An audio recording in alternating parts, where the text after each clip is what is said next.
Hey, maybe I had a senior moment that I just said. So what? Hey, Robert Kraft is absolutely going to fire Bill Belichick. Make no mistake about it. People think that he won't fire Bill Belichick. I guarantee you, as we told you a week ago Monday, this is going to happen if this garbage continues. LeBron in the middle of Israel. David Wells.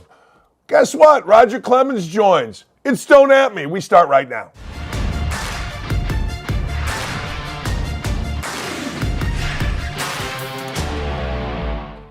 Hey, welcome. You know the numbers. Bill Belichick's record is below that of Joe Philbin, of Bill O'Brien, and a ton of others without Tom Brady. Well, guess what, ladies and gentlemen? A report came out yesterday that says, guess what? Robert Kraft would be open to firing Tom Brady. Of course he would. Look, understand this. Robert Kraft built an empire. Yes, he did. He hired the right coach, who got the right quarterback at the right time, and he let that coach and quarterback, general manager, et al. Do their thing. But now what have we learned? We learned this was really tilted. Quarterback muy importante, coach maybe, just maybe, the perfect supplement to the quarterback. Yes, I said that. The quarterback was the damn guts of the diet, and the coach, Bill Belichick, was the supplement. Now, Kraft was asked about it. He's not going to say this. Of course he's not going to say anything. Why would he? But reportedly, he is lamenting the team's, quote, lack of postseason victory in the post-Brady era. Well, of course he is. You know why? It's money, scratch, moolah. Let's be honest, home playoff game brings in a ton of money. Home playoff win gets you to the next round. What is that? More money. Super Bowl. What does it bring in? The biggest sporting event in the, world, not named World Cup, I'll say. I always think the World Cup, I always think we're a little bit arrogant when we say biggest sporting event in the world, when we say Super Bowl. I got to believe the World Cup is a bigger sporting event. All of this factors into what? The frustration that's led to the owner to grow frustrated, if not downright angry, over this shortage of success, according to sources that told The Atlantic. Well, listen to me here. Yes, because he didn't want Brady to go. Kraft didn't want to lose his favorite son. He trusted Bill Belichick. He trusted the Belichick way of we get rid of you 1 year early. That's what really pisses him off. The money is at the root of all of this. Look, if they were winning without Brady, if this had gone well, no problem. Didn't even have to win at a major level, really. You had done the work. Get in the playoffs. Get to the AFC Championship game. But what has happened, listen to this, the report just comes days after the Patriots suffered one of the worst losses in team history. 34-0, 72-3. Last two games. Yes, of course, Robert Kraft is frustrated. Yes, of course, Robert Kraft would be open to going sans Belichick, and he should be.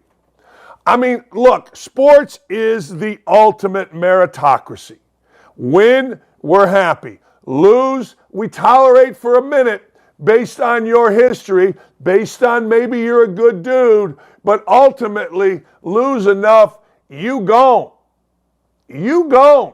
Now, the bigger question isn't if. I'm having senior moments. Kraft is going to get rid of Belichick. He is, if this continues. Now, is it going to be a firing? No. It's going to be a mutual parting. It's going to be one of those deals where Belichick needs to go spend time with his family, maybe get into TV, maybe go on a speaker circuit because the guy is pretty funny. But here's the deal.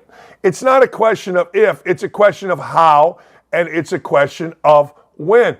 But you ask me, can this be salvaged? I say this all the time in the NFL. Absolutely it can. How? When? See, here in Indianapolis, we worry about cap space.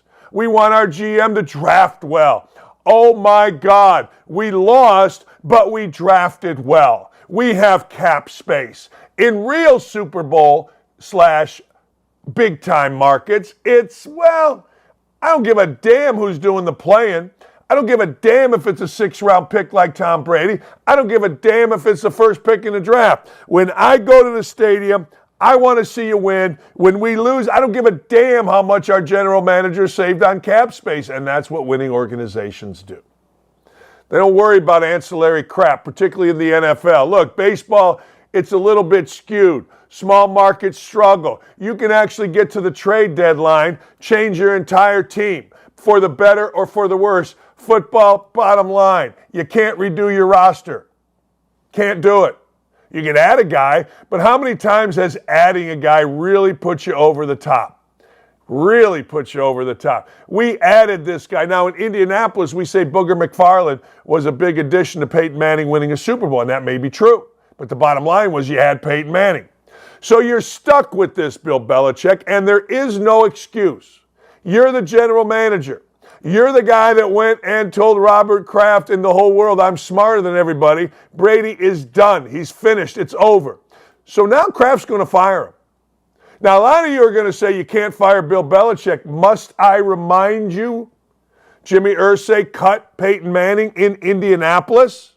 Must I remind you, Indiana University fired Bob Knight? Now, you can say, well, here are the reasons why. Okay? You can say, well, Bob Knight deserved it, blah, blah, blah, blah, blah. You could say Peyton Manning was injured, didn't know whether he was going to play or not. And that's great. But that's not how the real community looks at it. That's not how the sports community, people inside the sports community look at it. They don't look at it that way. You do. Fans do. Coaches, GMs, players look at it like, damn, all that Bob Knight did for Indiana, are you kidding me? All that Peyton Manning, including a hospital, has a statue out front, did for the Indianapolis Colts, there would be no Lucas Oil Stadium were it not for Peyton Manning, and they still let him go? That's how people inside sports, executives, coaches, players look at it.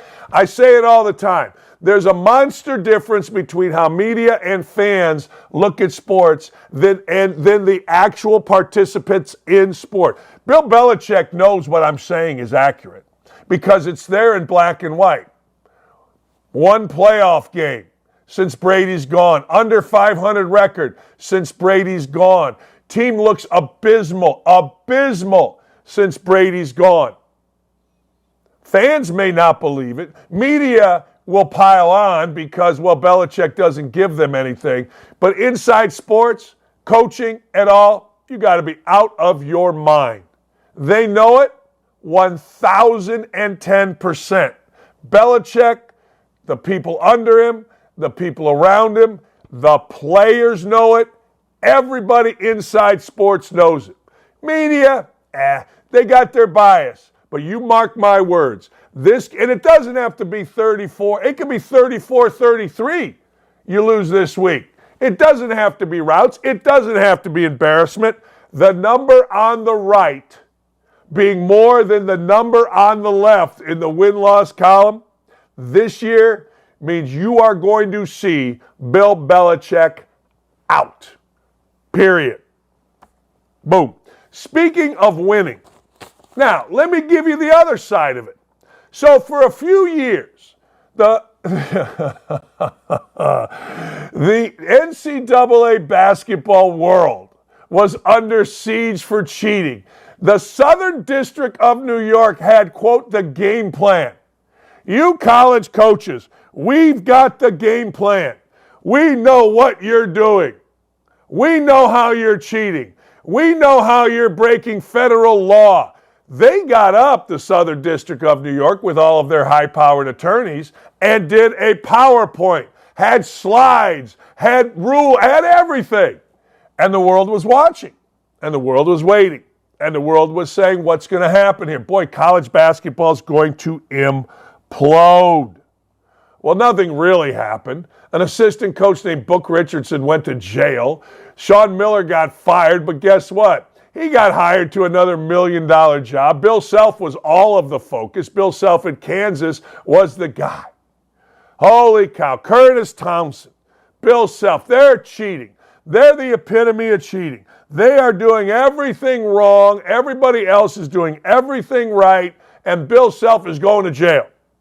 Well, guess what? In a decision announced Wednesday, the NCAA's Independent Accountability Review Panel process led to a downgrade in the severity of the 5 level 1 allegations against Kansas, ultimately judging this is a level 2 case. The independent resolution panel gave Kansas a 3-year probation with no effect on the postseason.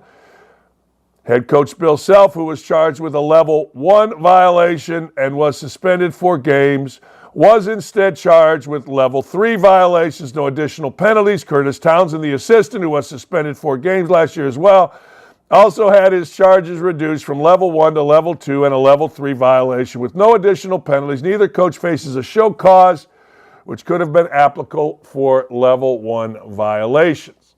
What this means is this. Level 1 means you cheated your ass off. Show cause means you're going to have to go in front of a board to get back into coaching. Level 2 means, you screwed up. Level 3 means, you made a phone call at the wrong time. So in the meantime, Kansas has gone on to win a national championship. Kansas has maintained itself as a power. Kansas is really the premier program in NCAA basketball, and Bill Self is in the Hall of Fame. So what they're saying to me is this. Look, I know we suspended you. I know whatever you did was bad enough to warrant a suspension. But hey, we ain't really that mad about it now that we look at it. What they're really saying is, look, here's the deal. We really don't have anything going on here in terms of power. We really don't have any suck here. If we would continue down this path, and Self and Kansas made it very clear that they would sue, very clear that they were unafraid, very clear that they were just going to sit idly by and take it. Well, the NCAA is like in a lifetime in lawsuits.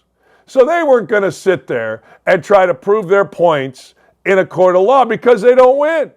And Kansas was unafraid. Kansas said, hey, look, there were violations. Yeah, we might cheat, but you know what? We always been cheating in Kansas. It's what we do. How do you think historically we got great players that come to Lawrence, Kansas?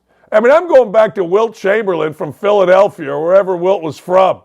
Coming out to Kansas? You been to Lawrence, Kansas? It's nice. The fans are great. But it ain't a place anybody from Philly or New York or LA wants to go to. But somehow, some way, they've always gotten players to come out to Kansas. Hey, I don't know. Maybe they put a nice steak at the downtown eatery. I don't know. But I've always thought, Kansas, my ass. How you doing that? It's like in the mafia, right? The Lufthansa heist in Goodfellas. Hey, look, we got the Lufthansa heist. We got a lot of money. Don't go flashing it around. Guy went and flashed it around, he got offed. We don't flash it around in Kansas. We're in Kansas. We're going to get great players. Don't ask how we do it. We just do it. So here's the deal. No additional penalties. And I like Bill Self. And truthfully, I'm happy for Bill Self. I am. I'm very happy because I think the cheating thing now is completely out the door. I think the cheating right now is gone. Don't even worry about it. If I were a college coach, the only thing that I would worry about is breaking the law. I don't want to wake up at night thinking that I could go to jail, thinking that I could get investigated, not by the NCAA. Who cares about the NCAA? I don't want to have a problem with the Southern District of New York or their ilk, the local prosecutor, somebody getting on a high horse and saying, because of all of the money coming into college basketball and football and college sports in general, we're going to investigate this. Not for NCAA rules violations, oh hell no, but for law, the law, breaking the law. The one thing you don't really care about is guy from the NCAA coming to visit you? I left West Virginia in 2002. West Virginia was so corrupt, so crooked. I got information from a player that they were fixing basketball games, academic fraud, you name it, they had it.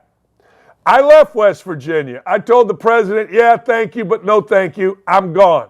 I went back to Bowling Green. Sure enough, phone call. Hey, this is the NCAA. We want to come in and talk to you. Yeah, come on in. I'm not saying nothing. So they come in. I gave them nothing. The guy that came in was a nice guy. He's sitting in my office. And he goes, hey, by the way, my daughter goes to school here. You got any jobs available? I'd like to be on your staff. I'm like, no, I don't have any jobs available. He ended up on the staff of Central Michigan. That's a true story. Now, I'm guessing it's a little different now. They say they've got all these ex-NFL or FBI. They say they've got all of these former cops, investigators. That's great. But I've never respected it. You don't care if an NCAA guy knocks on your door. What you care about is those guys in those blue windbreakers that have big yellow FBI on the back. That a guy in a dark suit with an earpiece comes into your office like the Attorney General. I think it was the Attorney General of the state of Indiana to come in on Bobby Knight when his son Timmy wasn't paying off thousands of dollars in stuff that he was supposed to give away at camps. That's who you don't want to come in. But the NCAA comes in, bah, I got you NCAA right here. And the NCAA just proved what I have said forever. Just win, baby. You can do anything in the world. You can get fired for anything in the world in college football and college basketball. You can call up hookers like Hugh Freeze. You can cheat your brains out. But I'm telling you this, if you get fired for anything other than losing, you'll always get another job. Always. If you're fired for losing, you ain't getting another job.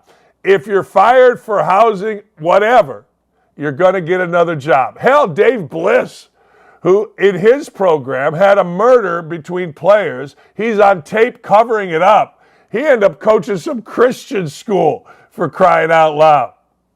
I'm just telling you, that's the way of the world in college sports.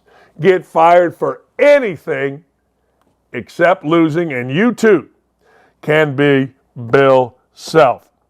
All right, this is an incredibly sad story. This is an incredibly ridiculous story, and this is a story that you hate to see because it immediately goes, I think, to the effects of playing football. Remember we told you about Sergio Brown? Sergio Brown was, by all accounts, a model student, a model citizen in Maywood, Illinois. Sergio Brown went to Notre Dame. Sergio Brown played 5-6 years in the NFL, including with the Indianapolis Colts. He was kind of a nondescript player. I mean, good enough to make teams. People here in Indianapolis have said that they like Sergio Brown. A couple people that came in contact with Sergio Brown said, hey, good dude, really good dude. Okay, fast forward to about a month ago. Maywood, Illinois, where Sergio Brown was from. Maywood is a suburb of Chicago. Used to be a racetrack there.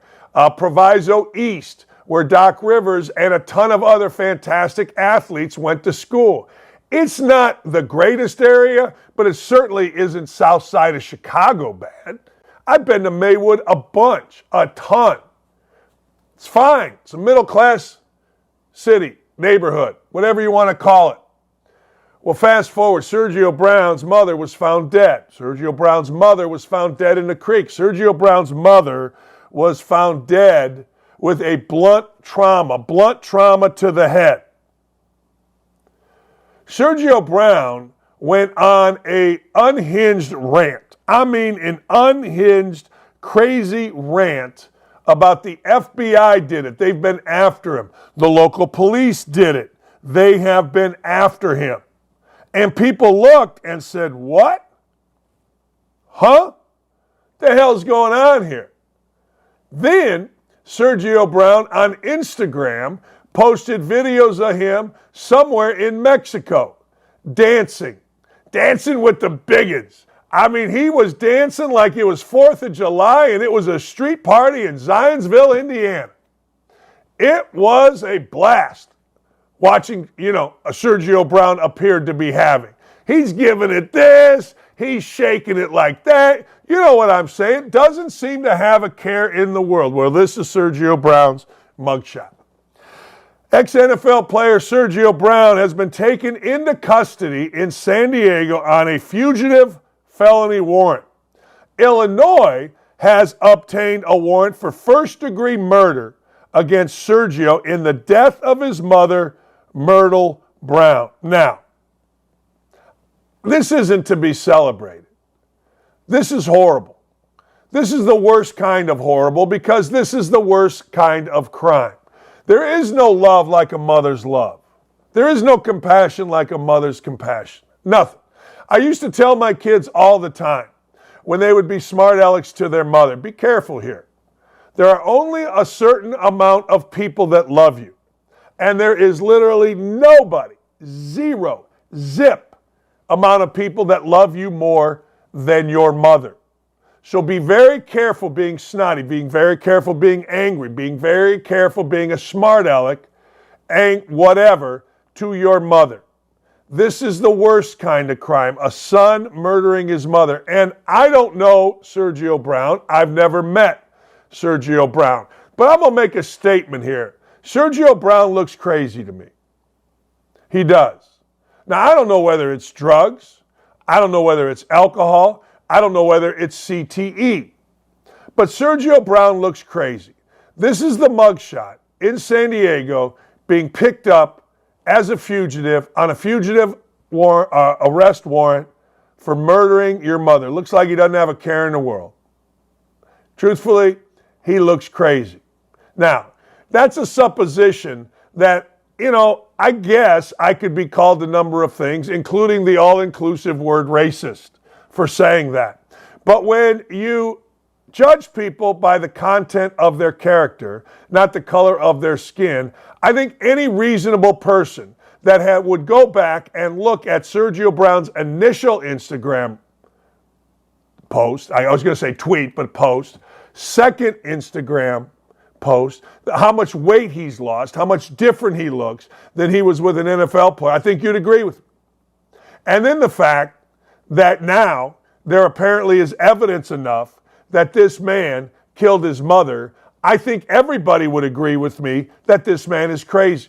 Now, the initial thing would be drugs or CTE, and I think that would be accurate. But this is a horrific story. This is a story that has no good ending. There is no Hallmark movie happy ending. There is no spin that can make this anything than awful. And I'm guessing Sergio Brown, because of the way he's approached this, at some point will be talking. I'm guessing Sergio Brown at some point will be blaming. I'm guessing at some point Sergio Brown will be talking crazy. There is a real danger out here.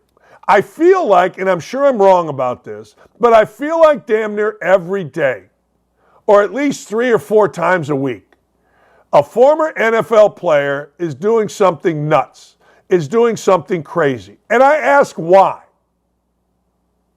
The other day, a running back named Dion Lewis caused a big disturbance. We've seen disturbances from NFL players left and right. And I wonder this. You know what? What's going on here? It's got to be more than CTE. It's got to be more than concussions. Let me tell you why. Dick Butkus died. You can't tell me the way Dick Butkus played that he didn't have double-digit concussions. But you never heard crazy things out of him. You don't really hear crazy things coming out of old-school NFL players that weren't nearly as protected. Yes, they limp. Earl Campbell, I saw him the other day in a wheelchair. That is incredibly sad to me. Their bodies took an incredible toll. But I think it's worth asking. We can throw this on CTE, which is, real, but probably there's more to it. There's got to be. There's got to be, because you just don't see these old school players doing what these guys do. You don't. I don't know the answer. I wish I knew the answer, but I don't. But it just seems to me that Sergio Brown, you're going to see it again this week. you're going to see not another Sergio Brown, but I guarantee you when I open this phone up in the morning and I look at what's going on in the world and I scroll all these different websites, there'll be a former football player acting crazy. Is it the money, the freedom of the money, the entitlement of the money combined with CTE, maybe some drugs? I don't know. But I know you're going to see it. I do. Hey, did you know, I cannot wait, and I want it to continue. I want this Skin in the Game documentary to continue. This is ESPN's race baiting deal. This is ESPN turning down the temperature on race and politics on ESPN. This is a complete crap show. It's starring a guy named Ibram X. Ibram X's real name is Henry Rogers. Ibram X, like many out there, on both white and black guys, is making money being a race baiter. Everything is race. Everything must be race. It is race. Race? What race? I'm telling you, it's race. It's race. Yeah, race. Well, guess what? The other day, here's what they did. They decided on Ibram X's show that they are going to attack white baseball. The unwritten rules are an invisible doctrine that pressures all players to conform to a white American style of playing the game. The unwritten rules essentially tell the Latino players that the language they speak, the way they play the game, needs to be changed. Well, I don't know. And they talk about on this show how difficult it is as a Latino player. Well, I got to tell you, I don't know what to tell you. You come over to the United States. You're playing a sport. All right, what are you supposed to do? Is the entire sport supposed to change because of you? Well, we don't get to celebrate. Hey, Latino players didn't make up celebrations. Latino players have been celebrating baseball forever. So if I go to Brazil, am I supposed to complain that I'm supposed to assimilate to a Brazilian way of life? Am I supposed to do that? Or am I supposed to complain that, well, wait a second, this is hard for me. This is hard. And if the United States was so bad, why are literally millions of people wanting to flee countries to go to the United States? Thousands of Latino baseball players can't wait to play in the United States. I don't know. I don't know. And then Danny Z in an article here on OutKick, after Ibram X, or let's just call him Henry Rogers, says that people think Latin players are bad for baseball. Well, you can do this. Danny Z did it for you. He looked it up. And nobody's saying that. Who's saying that? He says, Danny Z, I Googled it. The only stories that come up are ones arguing that either MLB or America is racist and or exploiting Latin American players. Who's exploiting? You make millions of dollars to play baseball. Honest to God. We use the word exploiting like we use racist. You come to Major League Baseball. You play on a Major League Baseball team. You get paid millions of dollars to play baseball. I don't know that anybody gives a rat's ass about any baseball player other than when they're on a field. When's the last time a baseball player really got into their social consciousness, either by commercials, social media, crime activity, anything? Baseball players are the most nondescript athletes, along with hockey players, in modern sports. There is not one article suggesting that baseball is better with less Latin players. He lays out the idea that Latin players are forced to assimilate into American culture. Really? All right. The argument is it's wrong to think immigrants to this country should fit in with the American culture. I moved to Brazil. None of them spoke English. They need to respect my American heritage. They need to respect it. No, I think, it's their country. You have no right to go there and demand, this is Danny Z, that they adhere to your cultural norms. Huh? Really? No kidding. Isn't it amazing how racist these anti-racists are? They bill themselves as anti-racist. I got into a hassle with one of them the other day. Some L.A. puke who's trying to be the next Reverend Al. He is. And he's a racist clown that anything you say comes back to racist. You don't understand. Only I understand. You're stupid. Huh. Boy, I got to tell you, and I say this with the border, our country is so horrible that people are willing to die to get into it. Let me say that again. Our country is so horrible that people are willing to die, cross rivers, put 100 people in a John boat, go through razor wire to get in. Huh. Honest to God. What is wrong with assimilating into America? You left your homeland for a better opportunity. You left your homeland for millions, the opportunity for millions. But it's bad to be an American? Huh. All right. The unwritten rules are an invisible doctrine that pressures all people to conform to white American style of playing the game. Okay. I don't know. Is stealing bad? I don't know. First of all, and I said this before, and Danny Z says it, hey, Latin American players did not invent celebration. They did not invent being happy, right? Back in the day, Bob Gibson and others would hit you. You hit a home run, you strut, I'm going to hit you. If that's the white way of playing, well, plenty of African American players and pitchers adhere to it. Honest to God.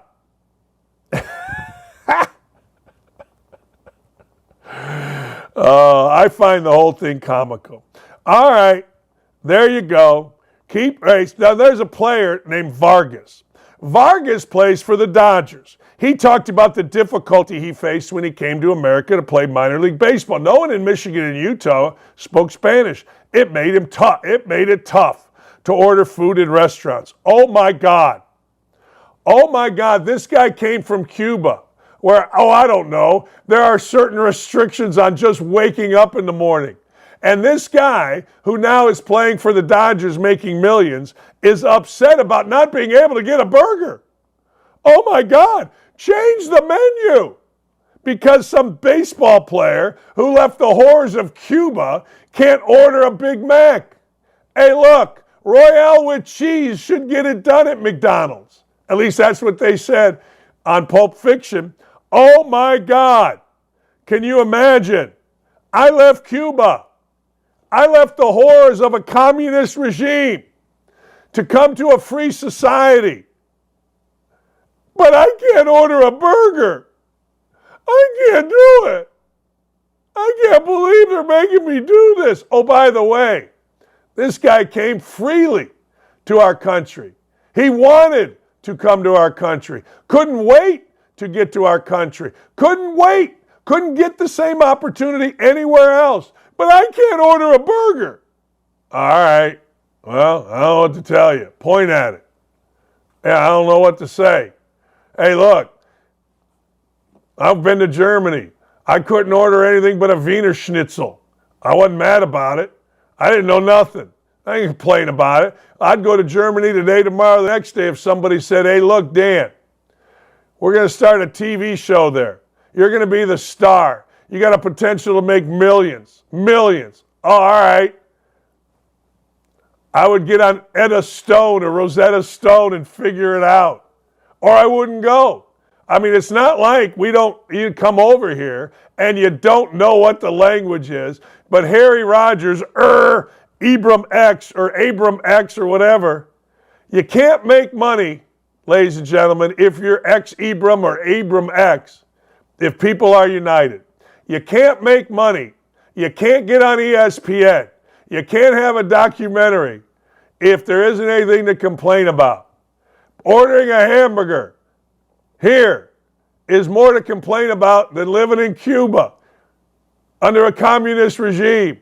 Yeah? Well, man, as the great Candace Owens said, life is hard. Get a damn helmet. Seriously.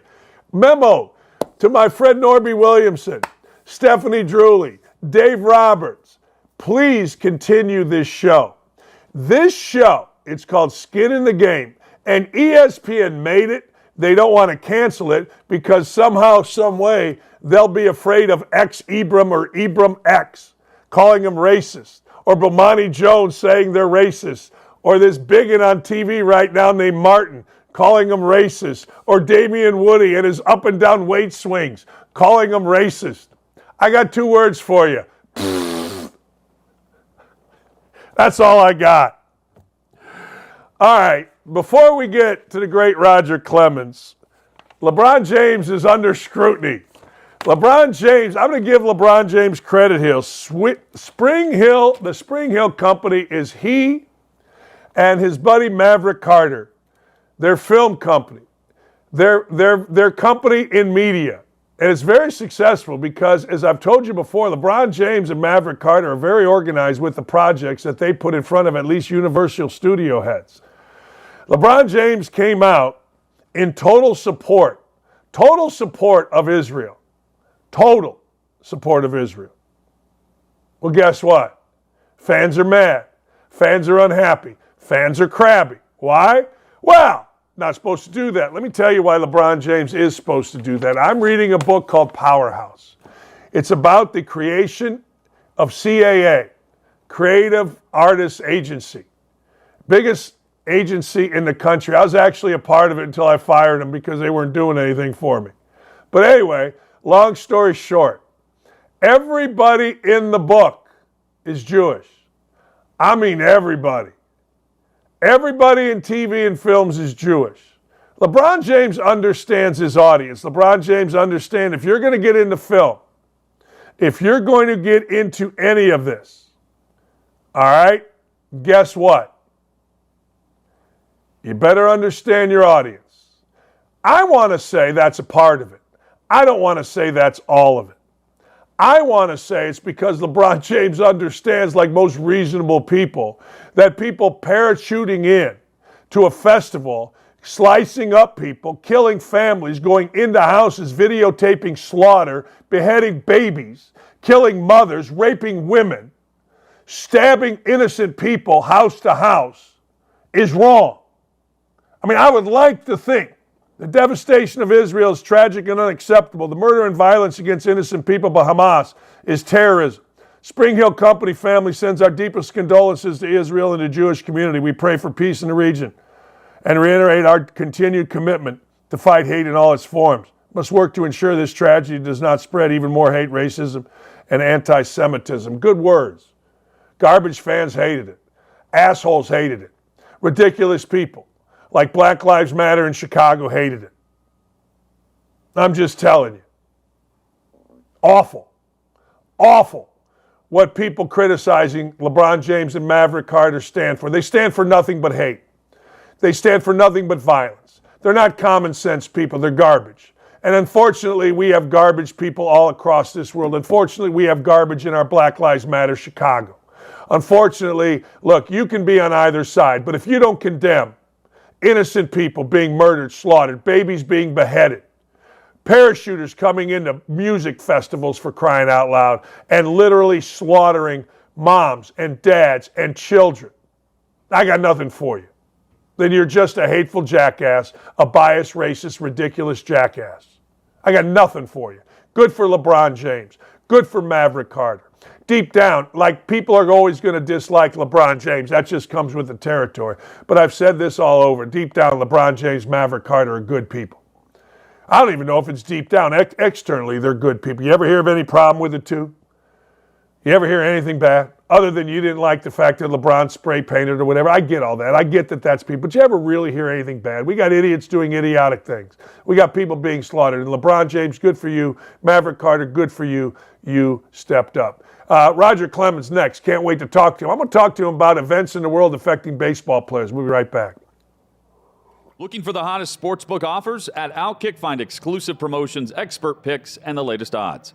Get in the game at OutKick.com/bet. In the wake of the Trevor Bauer bombshell, outing his accuser as a disgusting liar, I made the call to end the Me Too movement. And today I'm going to continue making that case. What was once born as a push to protect real victims has, in many cases, just like we saw with Bauer, turned into an awful manipulation tactic by immoral women to strip men of their power. And we, as a society, continue to just let it happen. Time and time again, it seems. Such also, as we have seen in the past, the cases of Supreme Court Justice Brett Kavanaugh, who was on the brink of not being confirmed after being accused of sexual assault stemming from his college years. There was the 3 members of the Duke lacrosse team who were accused of raping a stripper at a party, and former Bills punter Matt Araiza, who was accused of gang rape. These are just 3 examples, all of which were proved to be untrue accusations. Men have been put through absolute torture. They have had massive opportunities stolen from them. Their lives, livelihoods, and reputations devastated solely because they were Me Too'd. Meaning a woman made a claim and it was accepted as a fact, even though in all of these cases, it was nothing but a lie. The believe all women era, no matter what, must end right now. Even Matt Araiza, who was still out of a job in the NFL, realizes the threat of it. Here's what he said after being released from the Bills following his untrue accusations. It's just the climate of how things are now. Accusations bring so much hate to anyone who decides to stand by the accuser that they were kind of forced to cut me from the team. Now, don't get me wrong. If you are a true victim, I implore you to find the courage to come forward under any and all circumstances. However, if the behavior with the accused man was consensual, let's say, if there is an ulterior motive, maybe a money grab, a play for attention, then please spare us.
All right, you got to understand something. Like playing basketball at Indiana for Bob Knight and in the 80s, we understood crazy competitiveness. We did. That's what we did. I mean, I was sitting next to Coach Knight when he threw the chair on the court at Purdue. I loved it, which I lead into my next guest, Roger Clemens. Like, look, you got to understand, I'm a massive Cub fan. Cub fan my whole life. I mean, honest to God, but Roger Clemens, who's basically my age, made his debut in '84, and I remember it. I was a junior. We're getting ready for our junior year at Indiana. We were #1 in the country. And I remember watching, holy shit, I remember watching Roger Clemens at Texas, and he makes his debut, and we're all fired up because you, my man, were crazy competitive. You were insanely competitive, and that fit for what we were all about with Indiana basketball. I'm sure you've never made that correlation, but there you go. That's how much we loved Roger Clemens when we watched you in college and in your debut years. There you go. Coach Woody's a great friend. I love Indiana basketball, and I told Coach that I'm going to get over there to see a game. Hopefully this next season. I got to bounce in and see my man. 11-time All-Star, 354 wins. All right, I got to get right into this. You're in a pennant race. 9/11 happens. Yeah. Now the world is upside down with what's going on in Israel. How easy or how difficult is it, or how much do players pay attention to the world's surroundings? A little different because it was in New York, you were in New York, all that kind of stuff. But give me an overview on how players view world issues like this. You went through it. Yeah, great question. when you ask the question, a lot passes through my mind, well, I can just start off by saying it. My 24 years in the majors pale compared to what happened on 9/11. I was a New York Yankee. I was actually supposed to pitch that night. I was going for my 20th win, which is a milestone for starting pitchers. Again, against my former team, the Red Sox. Buddy of mine, we're about 7-8 miles from the World Trade Center on a top floor of a condominium complex we lived in there in New York City. And everybody knows what happens. I was awoken that morning, and I thought it was outside my bay windows of my breakfast room. You see little 4-seat airplanes going down to give tours of the Statue of Liberty. So I thought there was a mishap there. My buddy said, no, it's way larger than that. We all know what happened. I could actually see the buildings and what was kind of going on. Fighter jets showed up right over top of us, flying down in the area. I mean, it was just like we were in a foreign country. And anyway, we all know what happened, but what became of that is probably the coolest thing that I've ever gotten to do in my lifetime. And let me just back up. I had my oldest brother served in Vietnam. I had 5 uncles that served in the earlier wars way back when. And General Myers, our 4-star general at the time, went to high school with my agents, and he called after everything went down and said, would you go to the Middle East to see our men and women? And I said, absolutely. Drew Carey, the comedian, went with us. And I think in 7 or 8 days, we saw about 13 or 14,000 troops. Their energy was off the chart. Obviously, they were, big fans of the sport of baseball, and the Pentagon had printed up a bunch of photos and about 1,000 baseballs I signed on the way over there to see them, to hand out.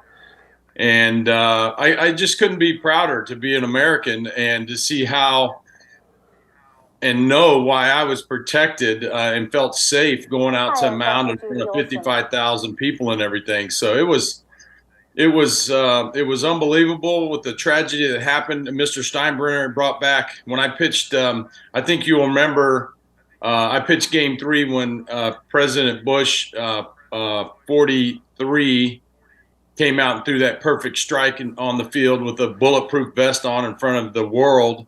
And but again, there wasn't a dry eye in the place. I mean, it was super emotional. You really have to pay attention and refocus when you see something that is far superior than the game of baseball that's going on around you in your world, like you asked about. So yeah, I pay attention to what's going on in our world. Obviously, I love making history, being part of history, and thank God I got to make a little history when I went out there to pitch. But yeah, I took my job very seriously. I mean, that was instilled in me by my mother and my grandmother. I mean, my grandmother always said, if you're going to be a ditch digger, be the best damn ditch digger in the country.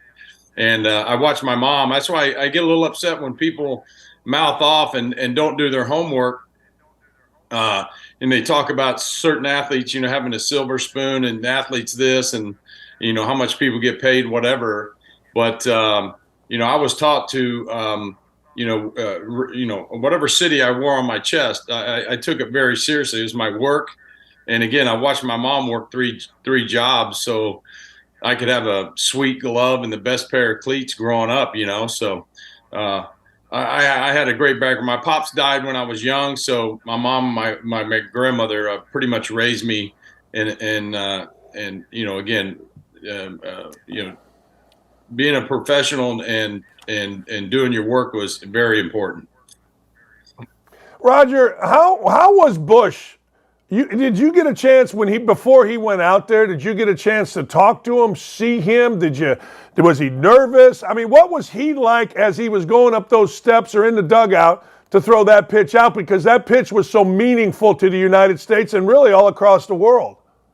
Yeah, I live in Houston, Texas, and not too far was. I knew 41 better than 43, but obviously met him a number of times. They didn't live too far from us, and and President Bush 41 would come to the house. I have a horseshoe pit in my backyard because of 41, and yeah,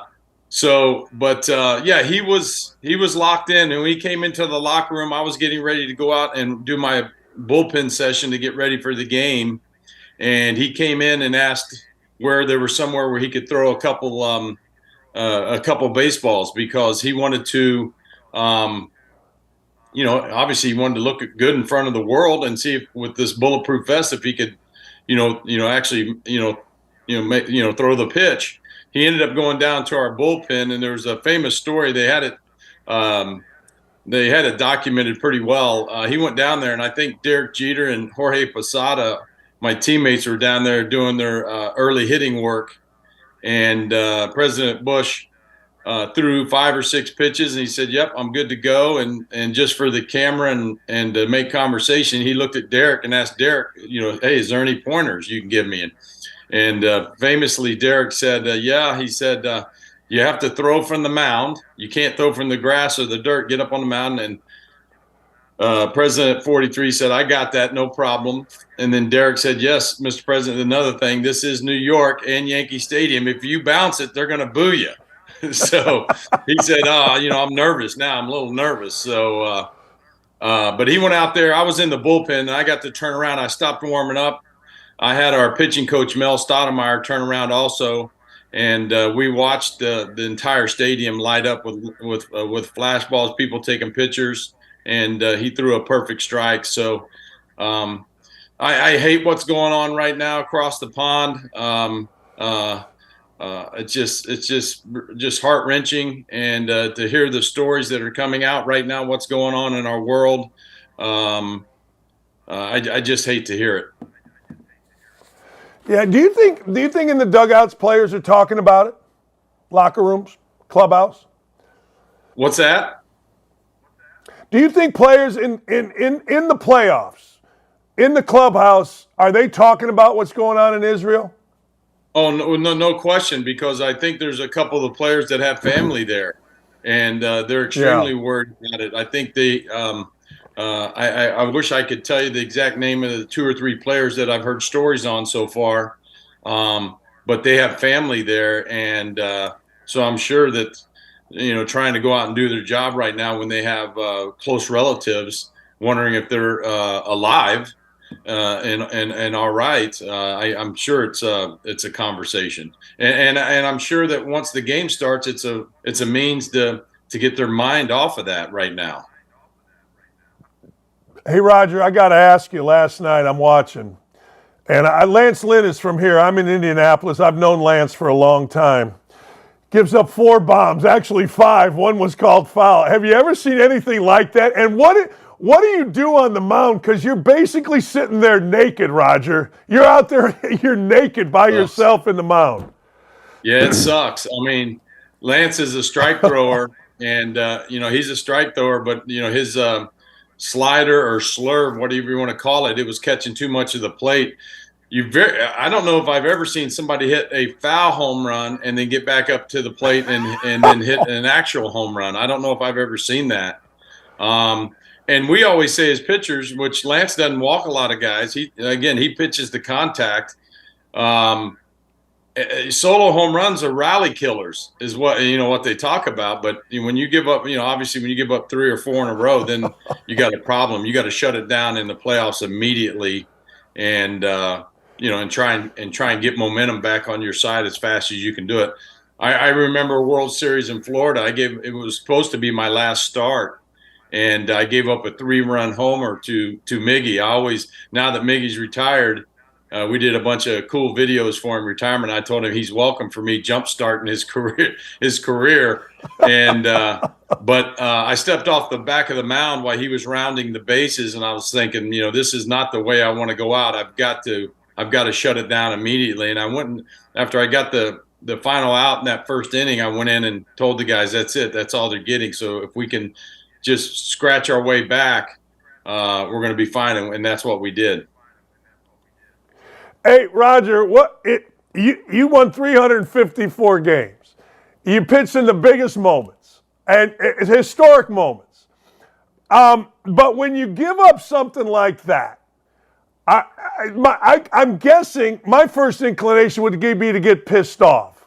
But I'm looking at Lynn last night and other pitchers, and there's just simply nowhere to hide. There's nothing you can do, right? There's nowhere to go. It's you're out there, and you know what? F it. I got nowhere to be, and people are looking at me.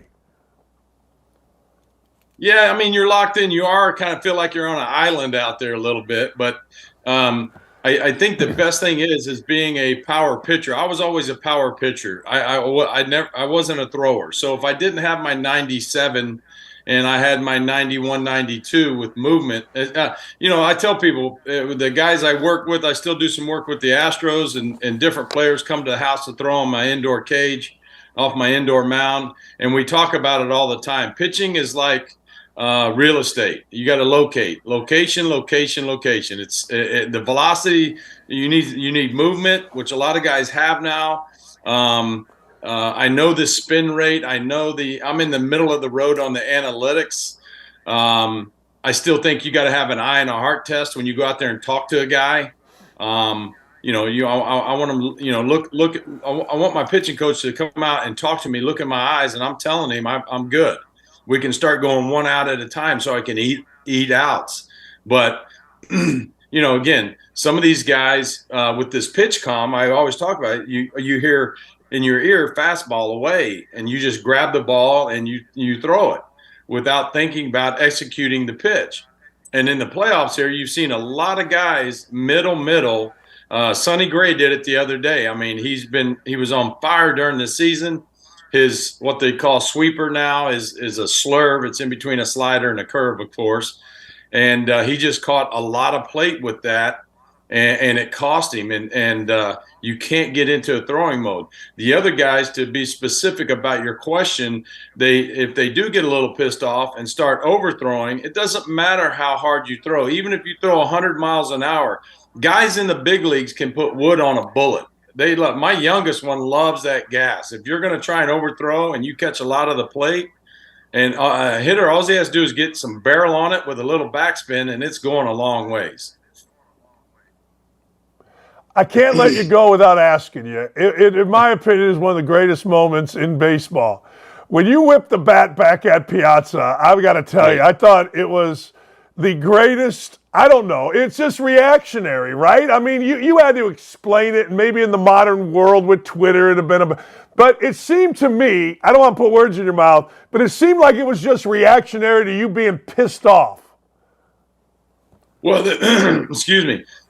There was some stuff going on that week in the media where guys were mouthing off, and some of my teammates weren't really extremely happy, but they said, everybody, oh, you threw the bat at. I go, guys, seriously, if I wanted to throw the bat at, he was 15 feet, I could have thrown it through him.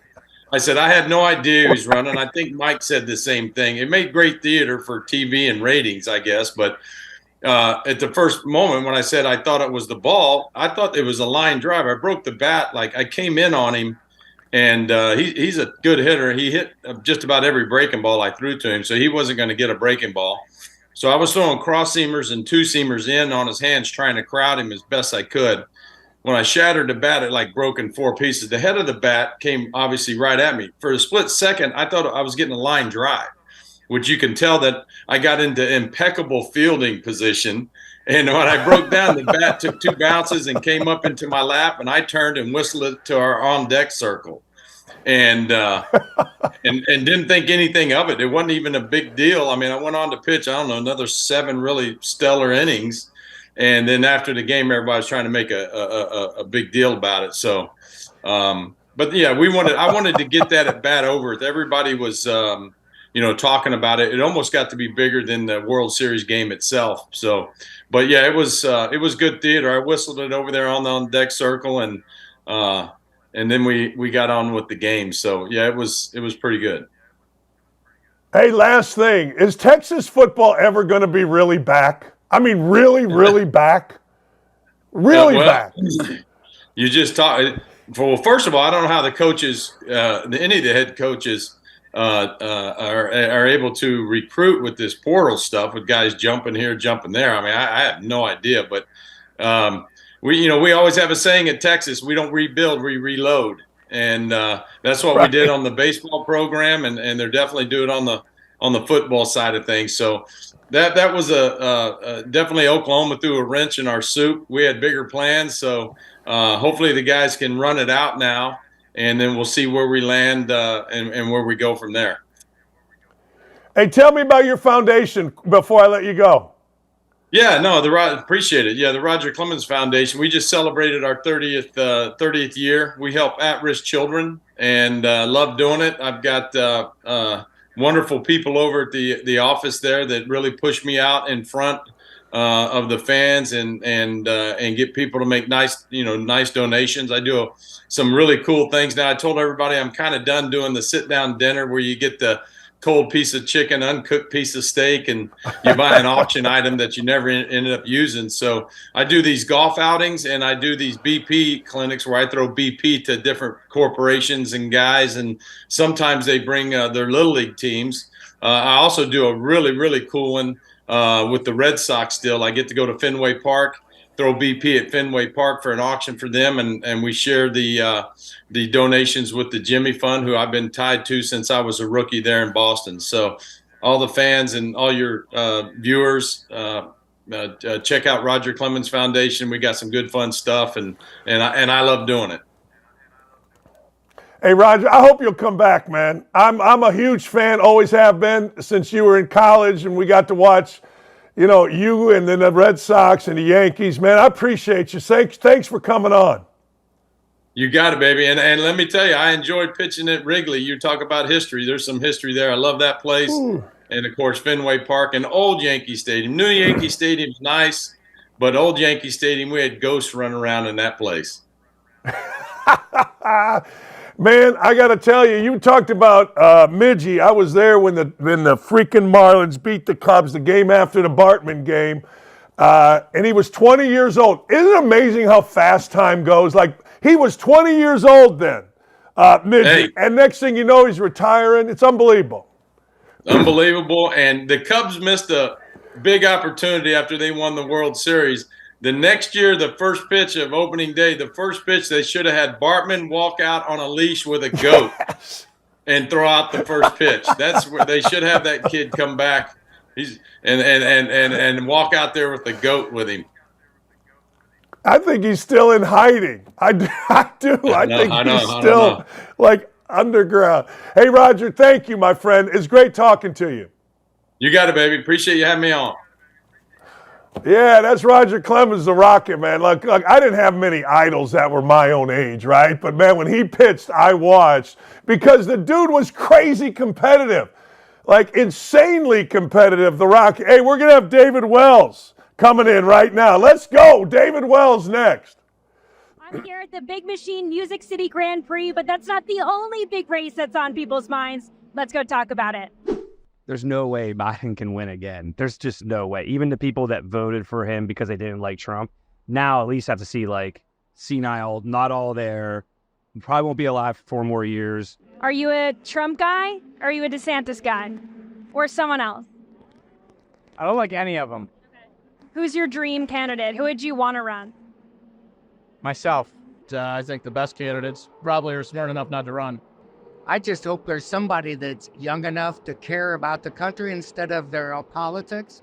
My fear is they get Gavin Newsom from California. And I think it would be the new cool vote for the younger people, and that's what I don't like. Who do you think on the Republican side would be able to take on Gavin Newsom? Great question. As a Republican registered, I love what Trump's body of work did, but they're just out to get him and destroy him, and we won't get things done, which is crappy for me to say. I thought DeSantis was going to be the guy.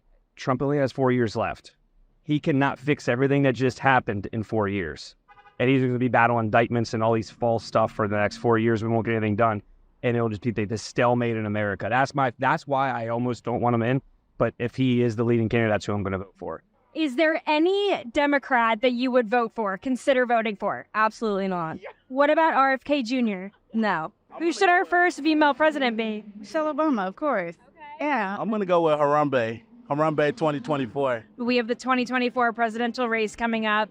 And I wanted to see who you thought your favorite TV characters would vote for. Homer Simpson, like who do you think he would vote for? Donald Trump, all the way. Vito Corleone. Whoa. Whoever advances the cause of the Corleone family.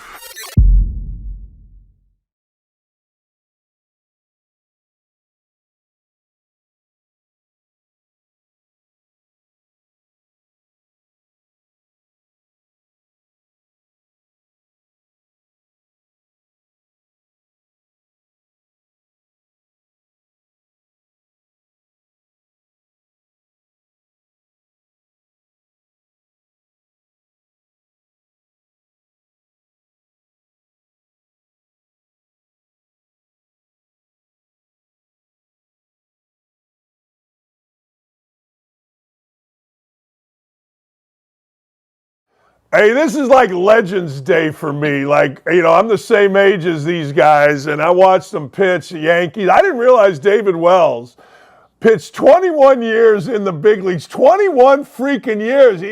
We know David Wells from a lot of things, being a great pitcher in the postseason, 15th perfect game in the history. But I got to tell you, man, when I said the same thing to Roger Clemens now. There are, like, you know, you grow up, you watch baseball, I was a big Cub fan, Fergie Jenkins, Bill Hands, all these guys. But then as you know, you go, there are certain guys that you're like, all right, he's pitching, I'm watching. Now a guy pitching, he's going to throw 3 innings, so it doesn't matter. But you, Clemens, Fergie Jenkins back in the day, brother, when you pitched, I watched because I knew you were going to compete like a mother. Thanks for joining the show. Oh, my pleasure. You know, that was our job, Go 9. I mean, we were programmed to do that from the minor leagues on, maybe even high school. But, you know, to go out there, you know, every 5 days, 4 days, whatever your rotation was, and strap it on and go get them. You know, you're not going to be successful all the time. But for me, it was ingrained in my head that, you know, 9 was the number. That's what Sparky Anderson told me every time when I went out there. From the dugout, he goes, "See you in the 9th inning, kid." And I'm like, if that isn't giving you a lot of support and yes. You know, and mindset to go out there and go 9, he didn't want Mike Henneman coming in and he goes, he'll get his saves. I want you to get the CG. So I love that. That's awesome. Hey, let me ask you, because you came off as like the everyman, the beer and pizza guy. It wasn't like you were ripped up there on the mound, okay? But I think that's a fraud. I think that's bullshit. I'll tell you why. You don't pitch 21 years in the bigs. You don't do what you did every 4 or 5 days and be an out-of-shape bowler. Now, break the myth. You were in unbelievably good shape. Maybe it didn't look like it, or am I wrong? You know what? I always told them round is a shape. So that way they can't argue with that. But no, for a big guy, I still filled my position. I ran well. Just didn't look like most organizations wanted you to look. You know, not everybody has a what does it say, Andre Dawson weight, so size 28 and chiseled. But to me, you know, it was something that I did. I did my job well. I always said, you don't run the ball to the plate. You know, as long as you can throw it 95 plus, I think you're okay with that. So, you know, the critics, you know, you shut the critics up when you go 9, you get a CG, and they can't say anything bad about you. They can't talk about your weight. They can't talk about anything. They only talk about it when you have a bad game and then you're out of shape. And, you know, to me, it's just a bunch of hypocrites, if you ask me. But to me, it didn't matter. Call me what you want, but I'm going to go out there and compete. That's right. No, that's exactly right. And you know what? People have a tendency to kind of discard it. But I watched you pitch damn near every time that I could get you. And I know this. You're athletic as hell, fielding your position, as you said, running, moving, and 21 years says it. All right. I love what you said. You catching any backlash still for getting involved in the Nike and Bud Light and ripping their ass? No, not really. I mean, I only go to social media from time to time, and you know, just depends on my mood swing. If I'm on there and I feel a little sassy, I'll go on there and start talking some crap. But you know what? It's my beliefs. I don't believe in what all these companies coming into, into sports and trying to create, a woke atmosphere from, especially like with Nike, with all the, the slave labor that they're doing over there in, in China. I saw Enos Freedom this weekend up in New York for T2T Foundation, our golf outing at Frank Siller's golf outing out there at Liberty, and it was great. And he says it well. I mean, to me, you can't play this woke stuff and and bring it into sports and then have everybody do it. And so that's why when Kaepernick took the knee, it's a little disrespect to me because I'm a patriot. I support our military. I come from a military town in San Diego. So, you can't do things like that because of, their beliefs. You know what? That's fine. Your beliefs are your beliefs. I don't have any problem with that. But don't go out in national TV and take a knee for what that is, because that doesn't prove anything in my mind. It proves that you're an idiot and that you're standing up for a cause. When the anthem's there, you live in America, you do the anthem, you do the Pledge of Allegiance. That's what you do. That's what we were taught to in elementary school. Put your hand over your heart and say the Pledge of Allegiance. That stands for something. That means a lot. But when you got these guys out there for whatever their ideology is and what they want to believe in, there's other ways to protest that. But you don't do it and then you show the world and then everybody catches on. To me, it's not fair to the younger generation because they don't understand those values and what it's for. They just look up if they idolize that guy, that's all right. But don't follow in his footsteps for the wrong reason. Try to get your own identity and figure it out. Do your due diligence and figure out what you're going to protest for. But don't protest our flag and our military. Would you be outspoken today if you were a player? Would you be on Twitter? Would you be doing any of those things? Oh, absolutely. I mean, guaranteed contracts are there for a reason. If you get a guaranteed contract and you're making, 5, 10, 20, 40 million a year, you got a guaranteed contract. I'd be speaking up like no other because, what are they going to do? If they trade you or they release you, you got that money. If you sign a $100 million contract, you're getting that money regardless. So to me, it doesn't matter. That organization shouldn't stand for that. You have the right. That's what our First Amendment is for, is to speak your mind. But you know what? You got to kind of have, you don't really have to, well, you do have to watch what you say from time to time. But to me, if you feel strongly about something, go ahead and support it. And if your organization wants to criticize you for it, there's other organizations. There might be organizations that don't mind that. But, you're not trying to be a distraction. But you know what? You're standing up for what you believe in. And like all these guys that are pro-citizen, they stand up for what they believe in. But don't put it in sports. Keep it on the side. Go to Twitter, go to do that, but don't do it on the field where everybody can see it. Why do you think big brand companies do? Why do you think big brand companies ignore the majority of their customers and push a woke ideology? Common sense says you shouldn't do that. Well, you just said it right there. It's common sense. and that to me, it really irks a lot of people. As an athlete, I didn't like it. In my 21 years, I never really saw anything like that. I went in A-ball, I think 1983 in Kinston, North Carolina, and it was still a segregated town. And it blew my mind. I didn't really understand it. And I didn't like it because my teammates were on the other side of the track and we were over here, and there was a guy that owned a restaurant right in the middle of the line. And we all met there and had, dinners, lunches and all that. So we can all hang out as a team. But, you see that it didn't really resonate with me then. And then now today with all this, you got two sides, you got all these organizations, you got all this crap going on. So our whole world is divided. And to me, it's in sports, it's a team thing. So you win and you lose together, but you try to find out each other's,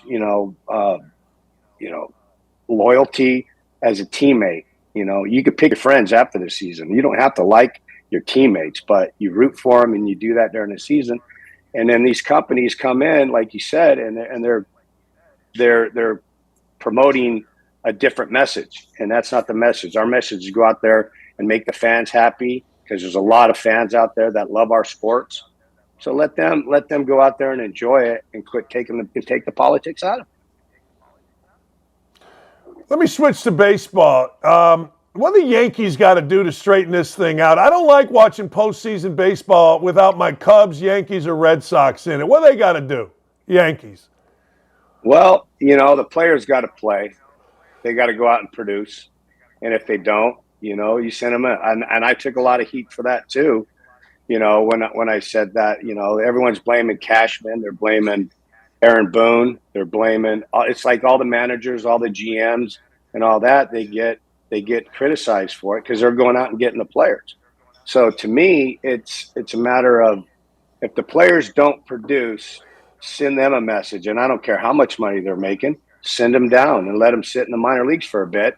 Yeah, they got guaranteed contract, but they're not getting the publicity that they want in a big league stadium. Go to a minor league stadium. It's not fun when you're in the big leagues and you go back down, because it's humiliating when you get sent down. But do your job, you know, and that's what they got to do. But it's not easy to go out and get a player, because a guy could go out and have 3 great years, and then you trade for him, and all of a sudden he has 3 bad years. You never know what you're going to get. It's like Forrest Gump. It's like a box of chocolates. You never know what you're going to get. So that's the same thing with athletes. You don't know what you're going to get. A guy might get hurt, and that's what it is. And then now all of a sudden the organization, the GM, the manager, they get the heat for it, and then usually they end up getting fired. It's the players. The players need to go out and step up, and they have to recognize that. And today they're so scripted, if you ask me, because they got all the analytics. It tells them where to swing, where to throw, you know, all that. Why don't you do the old-fashioned way like we did, if you want to read the scouting report, and then pitch to your strengths, hit to your strengths. You know the hitters. Guys, Mo Vaughn owned me. I'm sure he didn't have to look at anything. That dude knew how to swing a bat, and he hit very well off of me. Ken Griffey Jr. hit very well off of me. So to me, go out and do your own reconnaissance, do your own homework, and learn how to pitch, and get away from all this crap. Because if you're going to blame anybody, blame the analytics guys who are out there giving you all these numbers. You don't hear anything about them, fire them. That's interesting. Did you, when you went to the mound and you are getting ready for a game, how much of a scouting report did you have from the team? I know analytics weren't necessarily in baseball as much as they are now. And how much did you have from yourself? Well, every organization has a scouting team out there. They go and scout the team maybe a series before or 2 series before. Right. And so they're out there doing their job. So they give us the feedback, and they give it back to us, and then we can have meetings. I'll sit with my catcher, like Jason Varitek was my catcher in Boston, and he loved to go over the scouting report and give you the number. I knew a lot of the hitters already. So to me, it was valuable if it was a guy I didn't know and I wanted to get some information on him, then I would look at the report that the scouts did out there. That's why they have these advanced scouts that give you the proper information that you need. It's just up to you and your ability to get these guys out. These guys are good players. Don't get me wrong. You know, you make a mistake, they're going to take you deep and they're going to hurt you. And that's what you don't want. But, you know, you minimize your mistakes, you pitch to your strengths, you're going to have a great outing. I mean, you go look at, you know, at these greats, you know, Ron Guidry, Steve Carlton, Tom Seaver, all those guys, you know, they went out there with authority and they pitched to their strengths. That's why they were so good. They didn't have the technology that we have, you know, today, or these kids have today. So they did it the old fashioned way. They went out and earned it. And now it's handed to you in a script. And it sucks, if you ask me.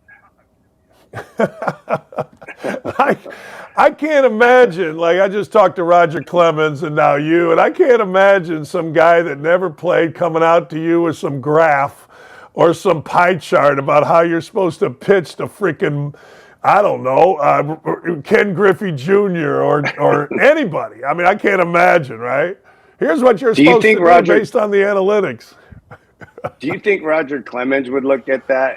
Do you think he would entertain what they're doing today? Hell no, he wouldn't do it. That dude went out there and he was a competitor. He was a fierce competitor. Pedro Martinez, the same way. These guys are fierce competitors that go out there and they pitch to their strengths, and they'll send you a message once in a while. That's what you have to do. You got to move their feet. You remember that's your plate out there too, so you got to protect it. And that's what it is. But now it's like you don't see these guys pitching inside anymore. That was my strength. I didn't want a guy to get extended, because if he did, man, it goes a long way. Did you? Last thing, I want to talk about your foundation in a minute, but were you there? You mentioned Pedro Martinez. Like, I'm a big Don Zimmer fan because I grew up outside Chicago, and Zimmer and those guys, we went to the playoffs in 1984, for Christ's sake. Were you there when Martinez and when Zimmer went flying? You know what? I was there, and when I saw that, I was trying to go around the thing. I come flying out of the dugout, and I pulled my groin, and I was hobbling over there. But I wanted to get a hold of Pedro so bad, what he did to our Zim. Zim was the best. He was so awesome and just so knowledgeable. But when he threw him down like that, that just wasn't that. That's like the shot you heard around the world. You don't throw Zim on the ground, an old guy like that. You could hurt the man. So we were trying to get Pedro big time, and I had to pitch the next day. So after that bench clearing incident happened, I'm straight in the clubhouse getting treatment on my groin so I could pitch the next day. And I think I ended up going out the next day and winning, but it wasn't easy. I was in pretty much pain because I've never pulled my groin before, and that kind of hurt. So you pulled your groin trying to get out of the dugout to get at Martinez. So that's actually when you hurt yourself getting out of the dugout. I came flying out of that dugout. So you're in a sprint. So when you're not loose and you're tight, you're sitting there watching the game, and you make a sprint like that. A lot of things can happen. It's you can pull. I never knew I could pull a muscle. I knew I could pull fat, but not a muscle. But I found out that day. Hey, the Perfect 33 Foundation, you're active in helping veterans. Tell me about it, please. Yes. We just had our event Friday and Saturday. My wife worked her butt off to get it, to get it going through the whole year as well as I did. She does, behind the scenes. I go out and get the celebrities, a lot of the auction items and all that. And she's got to, put everything in perspective on paper to give to the golf course. So we've been doing this for 8 years. We support our Navy SEALs and military for traumatic brain injuries. So we started doing that, and then we've kind of expanded our organization. We met Frank Siller 2 years ago from Tunnel to Towers through Andy Pettit. So my wife and I are watching. She goes, you know what? Call Andy and let's get a hold and let's do something with them. And that's how we got on board with Tunnel to Towers. And so the last 2 years we've written some big checks for their organization, for their Gold Star members and, their first responders and all that to help them out. And I was just up in New York for their event, which was a wonderful event. So, that's what we do. We try to help out as many people as we can, considering what we can do, but we're just trying to keep it to a minimum because, everybody needs help. So, but we found that Tunnel to Towers is a fantastic organization. They do great things, and we've got to meet a lot of these. I had lunch yesterday at right here at good old Battalion 8 there in New York City. I had lunch with them yesterday, and it was awesome because these guys deserve it. They lost, I think, 10 guys in their unit, and it was a sad day in 9/11. But we're helping these guys out as well, and that it's if we could do it and we can help people out, that's what we're going to do. That's what we're all about with the Perfect 33 Foundation. Hey, David, thanks for coming on, man. I really enjoyed talking to you. Thanks. My pleasure. Thank you very much. Hey, what a great dude, man. David Wells. Hey, look, round is a shape. What the hell's wrong with you people out there? I subscribe to that. David Wells, 21 years in the big leagues, and I swear to God, when he pitched, I watched. I did. I'm sorry. I did. Hey, I got a couple of things to get to, including Barry Melrose. Barry Melrose, those of you that know Barry Melrose know that Barry Melrose is hockey on ESPN. Barry Melrose speaks, people listen when it comes to hockey on ESPN and other places. Longtime NHL player, NHL coach, longtime ESPN hockey analyst. He's stepping down as he battles Parkinson's disease. And you know what? I met Barry twice during my time going to ESPN, and he was always a great guy. And when you talk to people in and around ESPN, of course, there are a lot of jackasses. Of course, there are a lot of people that have incredibly high opinions of themselves as they've gotten more and more popular. Some of the most popular people that you see are some of the biggest jackasses, but not Barry Melrose. Barry Melrose to literally everybody at ESPN. If you want to bring ESPN people together, just say what a great guy Barry Melrose is, and everybody will tell you a story or maybe a time where they met him. I just said hello, didn't really ever have the chance to sit down and talk to him, but he was nice to me in the brief time that we had. But I'm telling you, everybody at ESPN would gather around and say what a great dude Barry Melrose is, and I hope and pray that Barry Melrose, as he fights this terrible disease, overcomes it. And he will. He'll live a very healthy, a very happy, a very productive life, because Barry Melrose is one of the toughest dudes you will ever see. When we come back, you know, it's really interesting. I was watching the coverage on Fox News, and I saw this guy. And he was a guy that I'm like, wow, is he good? Like, is he really, really good? And you know what? We're going to celebrate him. We're going to give our damn awards, and a Fox News, not an anchor, not a hot blonde lady, not a guy in the field, on the ground, boots on the ground, in the Gaza Strip, in the middle of the fighting. We're going to give him an award when we come back.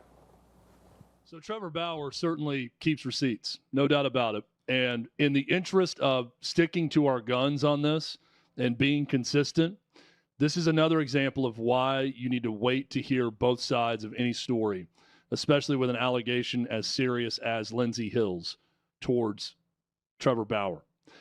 I'll also say I don't know that those are her texts. I assume they are, but I have not been able to research this and verify it, that what he's showing in the screenshots are from her. That video is pretty damning. That's clearly her in the video, taking a video of him when he didn't know about it. While they're in bed, she looked completely fine, contrary to her accusation that she was assaulted sexually in some way that night. Did not appear to be the case in that video. And here's the facts of it that I think really stand out in all of this. She's talking with her friend, again, allegedly, as long as that's her in the text, about money, and this being about money. She didn't get anything out of this. Trevor Bauer said, I'm not paying her a dime, and he hasn't. They settled, and she didn't take anything. That tells me a lot. That tells me an awful lot. That once they got to discovery, and she had to turn over cell phone evidence, that she was willing to walk away from this and settle without getting any money, does not look good for her. None of this is good for Trevor Bauer. None of this. He's lost 2 years. The guy was a great Major League Baseball pitcher. Now he's pitching in Japan. Is he going to be back in Major League Baseball? Don't know. Are the people that automatically assumed he was completely guilty and wanted to throw him in jail, are they going to issue an apology? Probably not. Time will tell on what happens with Trevor Bauer. Michael McHenry is going to come on with us next. I'm going to ask him about this and how Trevor Bauer's thought of around the league and how that may have impacted some opinions of this case.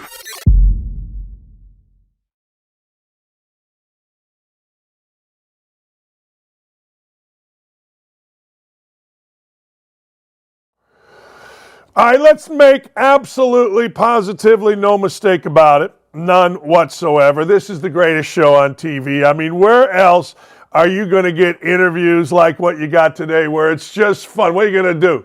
We give you We absolutely give you what ESPN, every other show, I'm not going to mention our network or our whatever, NFL Network. I'm dying for a morning show. I am. There's nothing I watch at 7 or 8 o'clock that fulfills me. Well, this show is the best show you could possibly watch and the most fun, and we'll continue to grow it. You know, every Friday and Thursday, mostly Thursday now, we give you our Don't At Me Awards, a.k.a. the Damn Awards. Here it is, the Hero of the Week. Now, their heroes come in different forms, and you know that I really dislike the media. I have a distaste for the media. Well, Fox News reporter Trey Yingst deserves a Pulitzer Prize. He does. I'm watching Trey on Fox News. I don't know his name. I'm watching Fox News, and there's this reporter who is just in the middle of it. I mean, he's ducking underneath stuff. He is reporting. He's doing it with such clarity and class. I could not believe it. I did not know his name. I found out his name, Trey Yingst. His nonstop coverage of what is going on in Israel, his nonstop coverage of the Israeli-Palestinian war has been sensational. It absolutely has been sensational. I think this man deserves a Pulitzer Prize. I think this man deserves an Emmy. Whatever award you want to give this man, or whatever award is available to this man, he should get it. Not only is he brave for going into this area and being right around where the fighting is, but what he is presenting on air is being presented with such clarity, with such drive, with such vision. It is astounding to me that he is able to do this. And I gotta tell you, I continue to watch, again, not knowing who this man was. I'm not even sure I knew I was on Fox News, if you want to know the truth. And I get it. The initial moronic statement is going to be, well, you would get your news from Fox News. Yeah, I would. Why wouldn't I? I'm a part of Fox News. All you got to do with the Fox News is link. See, it's OutKick on top. But this guy is sensational, and I respect good reporting. I always have. Those of you that know me know I'm a news freak. I'm a newsie. I delivered the Gary Post-Tribune because I wanted to get the paper when I wanted to get the paper. I didn't want to have to wait for some kid to maybe show up at 5 or some days at 3. I wanted the damn newspaper delivered, and I wanted it now. Well, I respect it, and I also don't respect certain people. My guy Doyle, no respect for that adulterous jackass. But Trey Yingst, absolutely, you get a Dammy Award. Morons of the week continue to be morons. Who is that? Well, it is the idiots that reside at Black Lives Matter Chicago. Now look, understand, we are all supposed to be, all of us supposed to be afraid to say anything. We were going to be criticized as racist.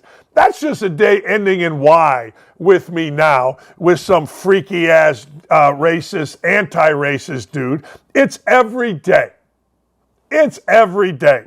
Well, everybody knew that there were two factions here. Black Lives Matters, the organization, the worst in the world. ESPN and others bought into it. Netflix and Disney had to pay for it, if you can believe this. They actually were shaken down. They were shaken down, ladies and gentlemen, by Black Lives Matter, by the government. If you didn't put a black space on your Twitter, you were racist. If you asked where the money went that was being donated to Black Lives Matter, you were a racist. If you called them out for what they were, a terrorist organization designed to destroy our cities, you were a racist. Well, and I don't know if we have the tweet, Black Lives Matter showed themselves to be exactly what they are, a terrorist organization designed under the guise of Black Lives Matter to be the most racist, most dishonest, most ridiculous, most now mocked organization in the country. They actually put out, under the Black Lives Matter Chicago banner, they put out this: I stand with Palestine.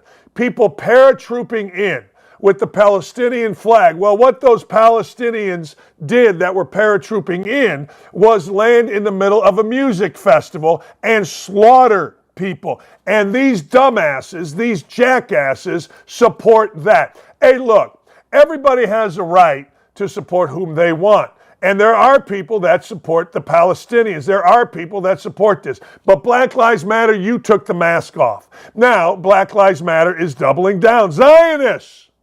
We know we hurt your feelings yesterday. We do sincerely apologize. And y'all are going super low with really basic, boring, not clever racism, Zionists, and violence.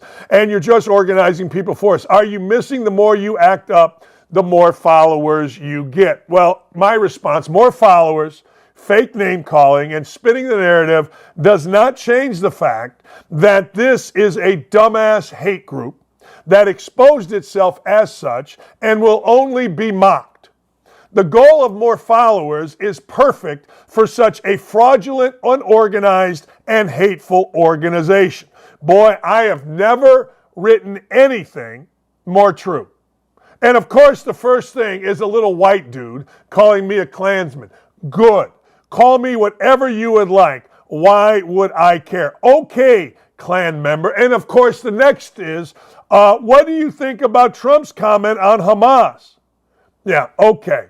Well, it ain't about Trump. It ain't about being in the Klan. It's about an organization in the United States that has misappropriated money, that has built mansions for themselves, that has been completely fraudulent, disorganized, but we knew that, and a jackass organization that finally took their mask off. And if you don't think people like Ibrahim, the racial, or AKA Henry Rogers, who's doing that jackassery show, and I hope it continues on ESPN, isn't in the same ilk, doesn't support violence, you're crazy. Because that's all these folks have.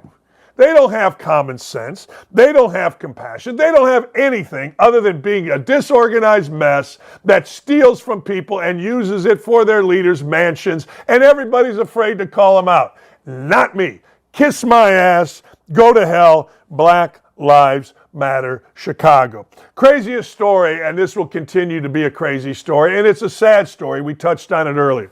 The Dammy Award for craziest story is Sergio Brown, the former Colt, former 6-year NFL player, former Notre Dame football player, who has been arrested in San Diego on a warrant for murder. He's going to be extradited to Chicago. Chicago is where, well, Maywood, a suburb outside of Chicago, is where the alleged murder transpired. And Sergio Brown, former NFL player, it's sad. We saw him on Instagram blaming the deep state, the FBI, the Maywood police, the Chicago police. They're coming after him, they said. Now, I got to tell you, there isn't a football player out there worth coming after. I mean, Kaepernick, what you really want out of Kaepernick is for him to speak more. Because when he speaks more, he doesn't sound like the intelligent martyr people make him out to be. He sounds like a whiny-ass victim. That's what he sounds like. So let him speak more. Let Black Lives Matter Chicago talk more. Let Sergio Brown speak more, and you're going to see this is really sad. This is almost, well, it is. It's tragic. A mother's love. Ladies and gentlemen, there is nothing as strong as a mother's love. Again, I used to tell my kids when they were snotty to their mother, be careful here. Be very careful. There are very few people that truly love you. Very few. And as you get older, it gets even smaller. You don't want to lose her love because that's the person that loves you most. Period. Mother is dead. Sergio Brown, former football player, whether it's drugs, CTE, you don't kill your mother and consider yourself a sane human being. There's something going on here, and it is the craziest story of the week. Bad week? Bad week? I'll give you two. One, Lance Lynn. I love Lance Lynn. Lance Lynn has come on my show. He's from about 20 minutes from here, Brownsburg, Indiana. Lance Lynn, Tucker Barnhart, Gordon Hayward, and a pitcher named Drew Storen, all from Brownsburg, Indiana. Great sports town. Fantastic. Well, guess what? Excuse me. Lance Lynn was on the mound yesterday for the Dodgers. As Roger Clemens said, he pitches to contact. Well, that contact resulted in 5 home runs. 4 that were fair, a 5th that went foul. And as Clemens said, I've never seen it. 3 straight solo home runs. Home run, home run, home run. then a foul home run. That was originally, the batter ran the bases thinking it was a home run. Replay review, foul ball. Next pitch, home run. 4 straight home runs given up. Back to back to back to back. First time in baseball history. First time in one inning in postseason history. Unbelievable. So Lance Lynn, half inning gave you a bad week. But a worse week, I guess, are the Baltimore Orioles. The Baltimore Orioles had a 100-win season. The Baltimore Orioles were a great story. The Baltimore Orioles were up from the dead. I mean, from the dead, this team. This team, remember, Camden Park was all the rage. People traveled miles and miles across states and countries to go to Camden Yard years ago. Well, they did something stupid at Camden Yard. They moved the fences back, they raised them, and then we didn't see all those great catches over the wall at Camden Yards. Well, guess what? People stopped going. The team was awful. Small market team, bad management. Don't know. They weren't any good. Back in my day with Earl Weaver and Jim Palmer and Cuellar and Dobson and they were great. They were fantastic. Not anymore. Not for years. Well, they won 100-plus games. They got into the playoffs. They faced the Texas Rangers. They got their ass beat. I mean, they got swept. First in the AL East, which is remarkable because you got the big spenders, the Boston Red Sox, and of course the Yankees. And you've got Tampa Bay, who runs as good an organization, fans aside, as there is in baseball. Man, you got swept. That, ladies and gentlemen, that's a bad week. All right, we talked about Robert Kraft earlier. And I will tell you, Robert Kraft is 1,000% going to fire Bill Belichick if this keeps going. Now, you're going to say it's not going to be a firing. They're going to say he left on his own. That's fine. You can say whatever you want. But this doesn't even have to be 72-3 over the last 2 games, which it was. This can just continue to be losses, more losses, and Belichick's going to be gone.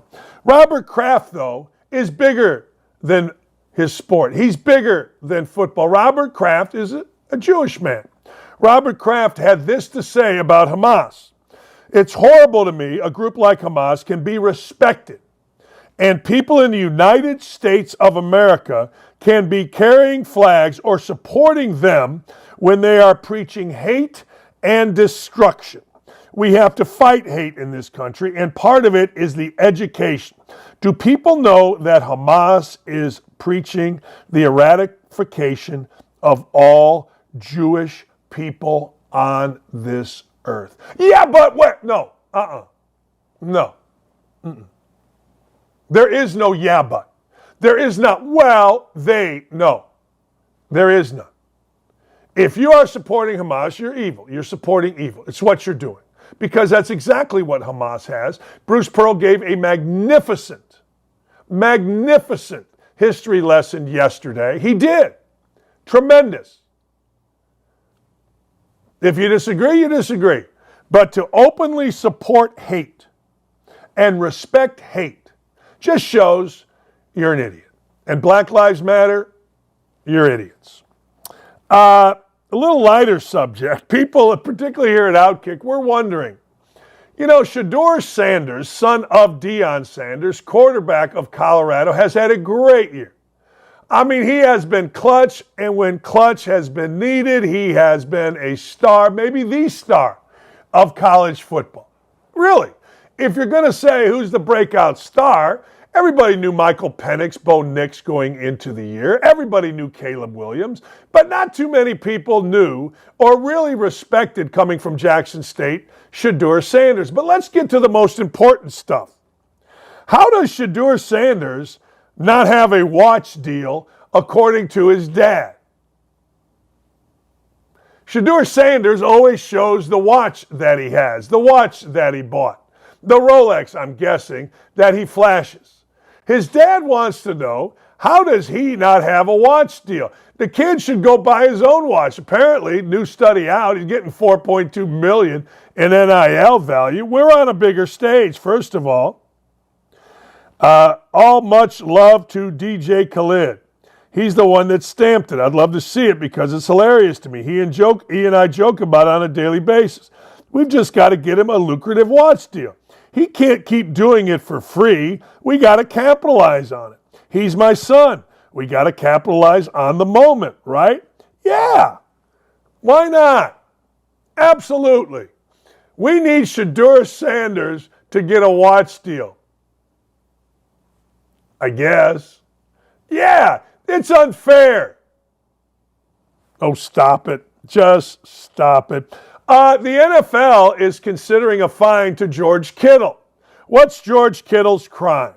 Well, George Kittle wore a T-shirt Sunday night that said F Dallas. Personal messages carry a $10,927 fine. I got to tell you, the fact that he did it like that probably means he's going to get fined. The fact that he put the vulgarity and spelled it out probably means he's going to get fined. Should he get fined? My answer, hell no. Look, at some point, you got to let people be people. I get it. You're representing the Shield, and all that represents. What it represents is crap, but that's all right. It's the Shield. I don't know. I like it when guys speak out, or I like it when things are different, but I also like real grass and grass stains. I also like NFL playing on baseball fields where you can get muddy. I also like a guy coming up after a big hit and he's got grass in his face mask. So what do I know? You all want analytics and cap space. That's what you guys want. Me? I don't know. I want guys to get jacked up. I want guys to get hit hard, pounded into the turf. I want guys to express themselves. I want Jim McMahon to wear a headband at the Super Bowl that says Roselle. That's what I want. But what do I know? I think middle-aged 60-year-olds are all in style. I do. I think we should be listened to. But again, what do I know? Hey, speaking, going back to Robert Kraft and Bill Belichick, they're not making any changes. They're going with Mac Jones. Well, I guess you got to, don't you? Here's the deal. I said this earlier. Mark my words, Robert Kraft will fire Bill Belichick at some point if he has to, and he will have to. You can't go at it with anybody but Mac Jones. You drafted Mac Jones. You know he's the best quarterback there. You've seen all the practices. You're supposedly a savant in football. You got nothing but going at Mac Jones. It wouldn't be a day if we didn't have Richard Sherman or some wide receiver going at it. Richard Sherman, who is arguably the worst analyst on TV, you'll see him tonight. He's horrible. And at least on Fox. I haven't watched him with Bayless. But he says CeeDee Lamb isn't a wide receiver one. He's overrated and clearly not a wide receiver one. Well, there you go. We have to throw it in because it wouldn't be the NFL with dumbass ex-NFL player taking personal shots at wide receivers or at current NFL players. We saw it with Rodney Harrison. We saw it with some dude named Dante Whitmer. And now we're seeing it with Richard Sherman. Remember, the Indy Star will tell us when Richard Sherman acts like an idiot. No, he's really smart, every white media guy had to remind us. He went to Stanford after Richard Sherman acted like a complete dumbass with what's-her-face, Erin Andrews. Yeah, no, he's really smart. Okay, all right. If you say so. Hey, Tiger Woods and Justin Timberlake want to open a sports bar in St. Andrews. Tiger Woods and Justin Timberlake. Timberlake has a pretty good spot that I go to on Broadway, kind of away from all the honky-tonks in Nashville. I kind of like his spot. Woods and Timberlake submitted plans to the Fife Council to take over a 1930s cinema in town called the New Picture House that would see just 3 screens of cinema being retained. The St. Andrews Community Council, his member Neil Thompson made it clear to the Courier that he's solely against the proposal. What's next? Trump buying the West Sandsford Hotel. I find this very disrespectful and a bit cheeky. It's cheeky. I agree. Look, I just had a bunch of friends went to St. Andrews. All right? I did. And they said it's awesome. They stayed at the hotel. They spent a lot of money. I'm going to set up, my friends, to go to St. Andrews on a golf trip, probably in 2 summers. Not this coming summer, but the next one. And I can't wait. I got to do it before I'm dead because you walk a lot. They all told me the charm of St. Andrews is still there. I don't need Justin Timberlake and Tiger Woods opening a spot there. I don't need it. I don't need Timberlake in there. Timberlake's got a nice spot in Nashville. Tiger Woods got more money than God. And people are mad. They are. The town's been very good to Tiger Woods. And this is not the way to repay residents. St. Andrews is unique and the Bat Building is iconic. An American bar is completely out of keeping. That means it's completely out of what's needed. It's astonishing a university town loses its cinema to a multi-millionaire celebrity vanity project. St. Andrews has had a cinema here since the 30s. My mom and dad courted there. It's one of the few independent cinemas left in Scotland. I'm with you. Hey, what do we need? Another strip mall? What, has everything got to be a strip mall? What are you going to do? Put Tiger Woods pictures on there? Oh, Justin Timberlake pictures? Hell no. I need a pint in a bar. I need Freddie Couples' naked wife dancing naked on the top of a pub. Not some American bar and grill. We got enough American bar and grill. Stop it. Go to TGI Fridays if you want an American bar and grill. Go to Champs. Go to Hooters. What are you, crazy? The last thing in this world we need is another Tiger Woods, Justin Timberlake project. Jeez. And by the way, I'm glad those days are over when you could, when you'd get called racist and mean it for saying a Tiger Woods project isn't needed. It's funny, even in my 2 years on this show, I would have had to throw in a white dude in there so as not to just criticize the African American. But those days are gone. People are being treated by their actions, not their color, and I'm for it. All right, ladies and gentlemen, woke-a-dope me.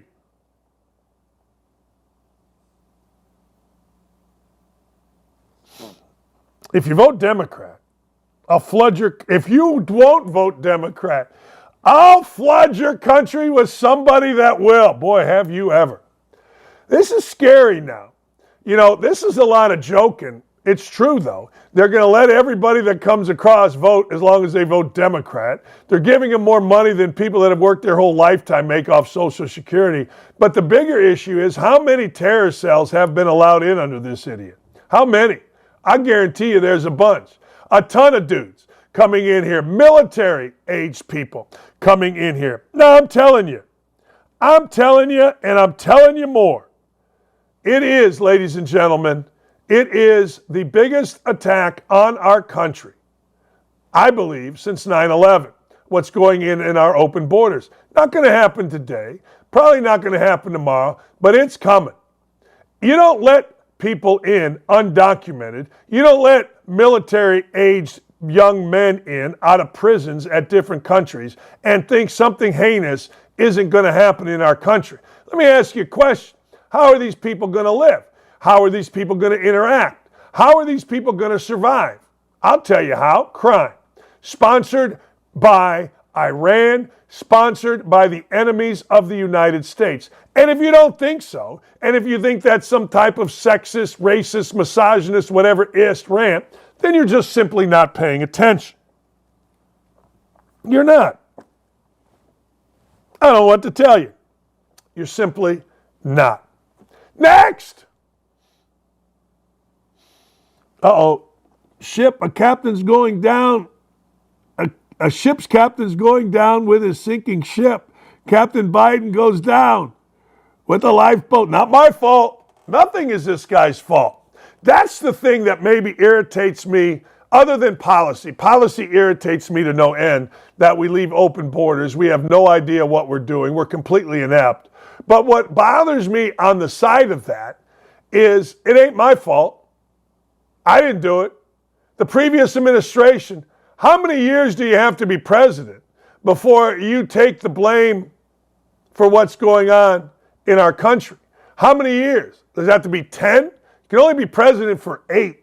This clown ran on the buck stops here. I will not divide. I will bind. Really? Everything the guy talks about is the other party. I will be responsible. Really? Biden and his dipshit cronies have taken responsibility for absolutely nothing. The only thing they take responsibility for is when gas prices, for whatever reason, go down 10 cents to like $7 a gallon, and they go, see, look at what we did. It's ridiculous. They have divided this country like no other. When they asked for your vote to unite the country, they have blamed others like no other. When they told us during the election, we will be responsible, we will fix, they haven't done squat. They haven't done nothing.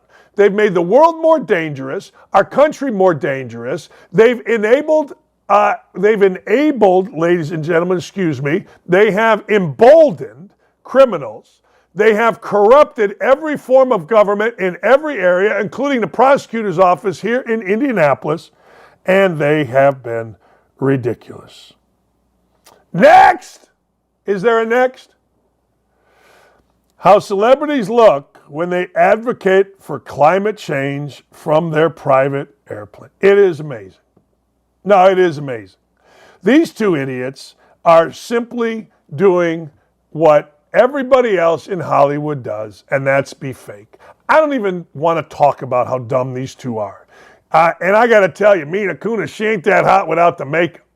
I mean, she's not. And the other guy ruined 2.5 Men. Yeah, he did. So both of these people can rot in hell. But the bigger issue is this, the hypocrites. It's amazing how liberals can just be hypocrites and keep going on with their existence. Bill Gates said, yeah, I fly private, but the money I raised offsets. Okay. All right. There you go. It's the way of the world. Ladies and gentlemen, this might have been our best show ever. I almost say that every day because our shows are fantastic. We're going to get it right. We're going to get where this thing is the most national show in the world. But I thank you for your constant support. I thank all of you that are all day on the YouTube chat. I thank all of you that participate. Even guys like LPG Rules that just simply support blindly the most corrupt president in our lifetime. It is glorious. Have a wonderful, wonderful afternoon. Side note, Two Big Brains is coming up at 1 o'clock on YouTube. Kent Sterling and I will be talking about the Colts, breaking down the Colts and the Jacksonville Jaguars game. Thank you to Nick. Thank you to Nick, too. Thank you to Aaron. Thank you to everybody on this show. Beth, awesome job booking 2 wonderful guests. Haley and Katie, Ryan and Dylan, thank all of you. We will see you tomorrow.